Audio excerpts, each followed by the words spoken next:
যারা ছাদ বাগানে বা বারান্দায় বা আশেপাশে গাছ লাগাতে চাচ্ছেন অথচ আপনাদের গাছ হচ্ছে না, তারা আমাদের এই প্রসেসগুলো ফলো করে গাছ লাগাতে পারেন অ্যান্ড অবশ্যই আপনারা সফল হবেন।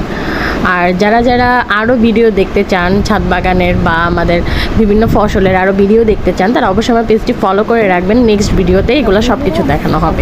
দেখেন কিভাবে মাটিগুলো ঝুরঝুরা করে দেন, এখানে কি কি মিক্স করতেছে এগুলো আমি আপনাদের বলে দিব।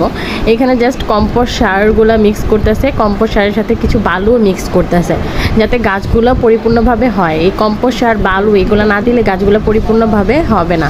এগুলো ভালো করে মাটিটাকে গুঁড়া গুঁড়া করে নিয়ে তারপরে এই সারগুলো, তারপরে এইখানের মধ্যে বিভিন্ন ধরনের বীজ বোনা হয়। বীজ বুনলে ঠিক এরকম ধরনের গাছ তৈরি হয় অ্যান্ড আস্তে আস্তে আপনারা এইখান থেকে বিভিন্ন ধরনের ফসল বা বিভিন্ন ধরনের সবজি উৎপন্ন করতে পারবেন, যেখান থেকে আপনারা নিজস্ব ঘরের জন্য সবজি নিয়ে নিজেরাই খেতে পারবেন। দেখেন আমাদের